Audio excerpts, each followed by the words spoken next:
Hi guys, myself Kamal Tiwari. Today I want to talk about unary operator. What is unary operator and how many types of it and how to use in programming C of unary operator. तो हम जैसा कि जानते हैं कि unary operator क्या होता है, जो सिंगल डेटा या फिर एक ऑपरेंड पर वर्क करे वह यूनिरी ऑपरेटर होता है। जैसा कि हम यहाँ पे देखते हैं, इट हैव सिंगल डेटा और operand is known as unary operator. There are two types of unary operator. First is that increment operator, जिसे हम प्लस प्लस साइन से इंडिकेट करते हैं। इसका मतलब होता है कि यह वेरिएबल के वैल्यू में एक ऐड करता है। It's used to increment the value of variable by 1. And second is that decrement operator, इसे माइनस माइनस साइन से इंडिकेट करते हैं। It's used to decrement the value of variable by 1. यानी कहने का मतलब है कि डिक्रीमेंट ऑपरेटर वो ऑपरेटर होता है जिसमें वेरिएबल में एक डिडक्ट होता है। एंड इसके कुछ सब कैटेगरी होते हैं, जैसा कि हम यहाँ पे देखते हैं sub category of increment and decrement operator. First is that plus plus a, जिसे हम प्री इंक्रीमेंट कहते हैं। तो इसका क्या मतलब होता है कि सबसे पहले मान बढ़ेगा, उसके बाद हमारी वैल्यू असाइन होगी। एंड ए प्लस प्लस होता है वह पोस्ट इंक्रीमेंट कहलाता है, जो सबसे पहले वैल्यू असाइन होगी उसके बाद यहाँ पे मान बढ़ता है। सेम इसी तरीके से डिक्रीमेंट वाले में भी होता है। माइनस माइनस ए मतलब क्या होता है कि प्री डिक्रीमेंट होता है। तो सबसे पहले मान घटेगा, उसके बाद वैल्यू हमारी क्या होती है, असाइन होती है। और ए माइनस माइनस पोस्ट डिक्रीमेंट होता है। इसमें होता क्या है कि यानी सबसे पहले वैल्यू असाइन होगी, उसके बाद हमारी वैल्यू क्या होती है, डिडक्ट होती है, घटती है। और साइज ऑफ ऑपरेटर का प्रयोग हम वहां पे करते हैं, किसी भी डेटा टाइप के साइज को फाइंड करने के लिए हम साइज ऑफ का प्रयोग करते हैं। यह यूनिरी ऑपरेटर के अंतर्गत आता है। इसके हम एग्जांपल देखते हैं, जैसे इंट का साइज होता है 2, फ्लोट का होता है 4। और हम इसके यानी एक प्रोग्राम के माध्यम से यूनिरी ऑपरेटर देखते हैं कि वो होता क्या है। जैसा कि हम यहाँ पे देखते हैं, has include studio.h, has include conio.h, फिर वाइड मेन लेंगे, कंपल्सरी मेन फंक्शन प्रोग्राम है, कर्ली ब्रेसेस ओपन करेंगे, फिर उसके बाद क्लियर स्क्रीन लगाएंगे। यह क्लियर स्क्रीन क्यों लगाते हैं, क्योंकि यह एक्शन कमांड होता है। इसमें क्या होता है कि गार्बेज वैल्यू को ना प्रिंट करे, इसके लिए हम क्लियर स्क्रीन का प्रयोग हम करते हैं। फिर हम डेटा टाइप लेंगे, इंट एक्स की वैल्यू, जो हम वेरिएबल की वैल्यू है वो उसको हम यहाँ पे कांस्टेंट ले लेंगे। एक्स बराबर 16 दे दिया और वाई बराबर हमने 3 दे दिया। तो हम इसको प्रिंट कराते हैं, value of x percent sign d specifier है और फिर फ्रंट स्लैश एन। तो फिर उसके बाद प्लस प्लस इंक्रीमेंट ऑपरेटर का ये जो हमारा है प्री इंक्रीमेंट ऑपरेटर है, और print f value of y और फिर percent sign d specifier use करते हैं। अगर हम इंटीजर लेते हैं तो उसके लिए परसेंट साइन डी लेते हैं। तो और फिर उसके बाद कामा माइनस माइनस वाई। तो यहाँ पे भी प्री डिक्रीमेंट ऑपरेटर का यूज हम किए हैं। फिर उसके बाद गेट सीएच का प्रयोग हम इसलिए करते हैं कि वहां पे स्क्रीन को होल्ड करे तब तक के लिए जब तक हम उसमें वैल्यू को इनपुट नहीं कर देते। ठीक है, तो यहाँ पे फिर कर्ली ब्रेसेस क्लोज कर देंगे। तो हम यहाँ पे इसका आउटपुट देखेंगे कि जो वैल्यू ऑफ एक्स की वैल्यू है वह 16 थी पहले, यानी पहले 16 थी और हमने यहाँ पे प्री इंक्रीमेंट ऑपरेटर का प्रयोग किया था। तो यानी हम क्या कहते हैं, उसमें डिफाइन किए थे कि अगर प्री इंक्रीमेंट ऑपरेटर है तो उसमें क्या होगा, वेरिएबल का वैल्यू जो होगा वो सबसे पहले एक उसमें वेरिएबल में ऐड हो जाएगा, फिर उसके बाद वैल्यू असाइन होगी। तो 16 से 1 ऐड होगा तो 17 आई, तो फिर जाकर के वह वैल्यू एक्स में इनिशियलाइज होगी, असाइन होगी। ठीक है, फिर इसी तरीके से ये जो माइनस माइनस वाई है, यह भी क्या होगा कि सबसे पहले यह इंक्रीमेंट डिक्रीमेंट ऑपरेटर है, minus minus pre decrement operator है। इसमें क्या होता है, सबसे पहले वैल्यू डिडक्ट होता है कितना, -1।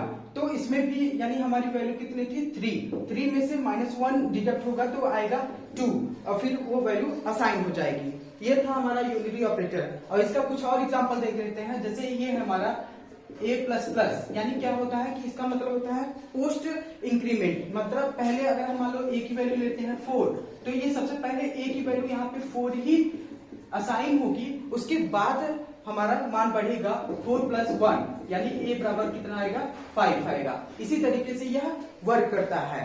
ठीक है, और सेकेंड आता है arithmetic operator. These are used to perform mathematical operations like as addition, subtraction, multiplication, division, modulus. तो it have more than one data, यह एक से अधिक डेटा रखता है। जैसे हम इसमें देखते हैं इसका सिंबल कैसे होता है, अस्टेरिक होता है जिसको हम मल्टीपल करते हैं, डिवीजन, मॉडुलस, एडिशन, सब्ट्रैक्शन। और हम इसे भी एक प्रोग्राम के माध्यम से समझते हैं कि यानी हमारा अरिथमेटिक ऑपरेटर होता क्या है। तो हम यहाँ पे देखते हैं addition of two variables. Arithmetic का प्रयोग करके हम एडिशन ऑफ टू मैट्रिक्स का एडिशन ऑफ टू ऑपरेटर का प्रयोग करके हम देखते हैं कि यानी दो नंबरों को कैसे हम ऐड करते हैं। तो हम देखते हैं यहाँ पे has include studio.h has include conio.h। ये हमारी हेडर फाइल्स होते हैं जो प्रोग्राम के प्रारंभ में लिखे जाते हैं। इसमें प्रोग्राम के प्रारंभ में इसे हम क्यों लिखते हैं, क्योंकि इसकी परिभाषा और डिफिनीशन इसमें पहले से ही डिफाइन होती है, इसलिए हम प्रोग्राम के प्रारंभ में हेडर फाइल को इंक्लूड करते हैं। इसके बाद compulsory main function program void main, फिर कर्ली ब्रेसेस ओपन करते हैं, फिर हम दो वेरिएबल को ऐड करने का प्रोग्राम बना रहे हैं। तो हम यहाँ पे डेटा टाइप लेंगे इंट, दो वेरिएबल लेते हैं ए बी और ऐड करने के लिए हम सम ले देते हैं और ये हो गया। और फिर गार्बेज वैल्यू हमारी प्रिंट ना करे तो उसके लिए हम क्या लेते हैं, क्लियर स्क्रीन, CLR, ये हम क्लियर स्क्रीन लगाते हैं जिसे हम एक्शन कमांड कहते हैं।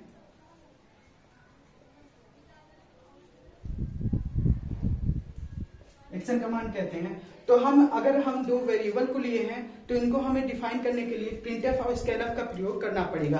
प्रिंटफ का प्रयोग हम इसलिए करते हैं कि उस वैल्यू को हम आउटपुट प्रिंट करने के लिए हम प्रिंटफ करते हैं, स्कैनफ रीड करने के लिए होता है।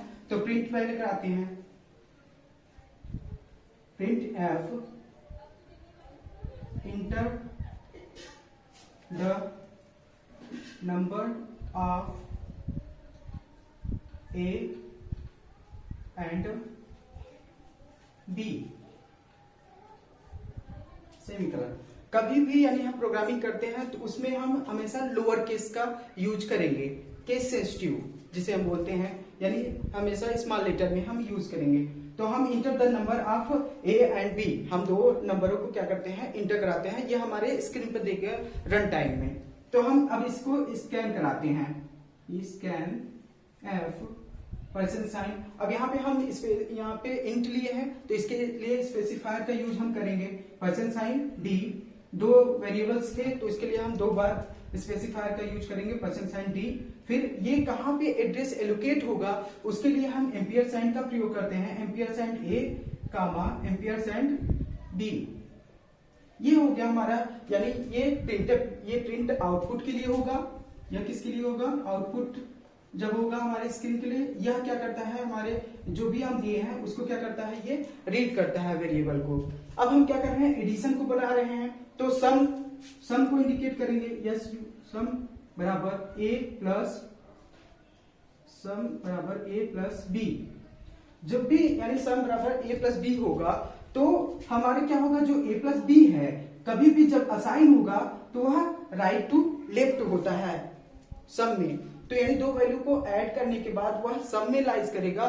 तो इसलिए अब हमको सम को भी प्रिंट कराने के लिए प्रिंट एफ का प्रयोग एक बार और करना पड़ेगा। तो हम कराते हैं print f addition of two variable. तो परसेंट साइन डी स्पेसिफायर का यूज करने के बाद ये कामा, फिर उसके बाद हम क्या लिए हैं, सम। तो हम सम को इंडिकेट करेंगे यहाँ पे, फिर ये ब्रेसेस क्लोज, पैरेंथेसिस क्लोज, फिर सेमीकोलन। फिर उसके बाद अब हमारा एडिशन ऑफ टू वेरिएबल, यानी उसके लिए हम आइडेंटिफायर का यूज करते हैं, परसेंट साइन डी, फिर कामा, किसमें वैल्यू हमारी असाइन कर रही है, किसको हमको प्रिंट कराना है, सम को प्रिंट कराना है। तो हम वहां पे सम, फिर पैरेंथेसिस ब्रैकेट क्लोज, सेमीकोलन। और कोई भी वैल्यू को होल्ड करने के लिए, स्क्रीन पे होल्ड करने के लिए, टू टेक इनपुट, उसके लिए हम क्या करते हैं, गेट ch का प्रयोग करते हैं। गेट ch का प्रयोग करेंगे कि क्या होता है कि जब hold the screen to take input, क्या होता है कि यानी स्क्रीन को होल्ड करता है इनपुट लेने के लिए। फिर उसके बाद हम कर्ली ब्रेसेस को क्लोज कर देते हैं। ये रहा हमारी अरिथमेटिक की प्रोग्रामिंग। और इसका हम आउटपुट देखते हैं। आउटपुट इसका क्या आएगा, आउटपुट ये आएगा कि enter the number of a and b. तो हम ए एंड बी का नंबर दे देते हैं। सपोज दैट ए की वैल्यू दे देते हैं 5 और बी की वैल्यू दे देते हैं 3। तो 5 में 3 ऐड होगा, तो 5 और 3 जब ऐड होगा तो वो सम में जाएगा। सम में 5 और 3 ऐड होकर के 5 और 3 8 हो जाएगा। तो जब भी वैल्यू हमारी क्या होती है, अगर सम के पास जाएगी तो सबसे पहले यहाँ पे अगर ए की वैल्यू हमने 5 ली है और बी की वैल्यू हमने ले ली है 3, तो ये पहले 5 3 8 होगा। लेकिन फिर ये कहाँ असाइन होगा, ये हमेशा राइट टू लेफ्ट असाइन होगा। तो यहाँ पे जब 8 हो जाएगा तब यहाँ पे ये वैल्यू जा करके प्रिंट करेगी। फिर यहाँ पे सम बराबर यहाँ पे 8 होगा और यही हमारी फाइनल आउटपुट होगी। तो आज के लिए बस इतना ही। आगे की वीडियो को देखने के लिए आप हमारे चैनल को लाइक एंड सब्सक्राइब करें। Thank you so much.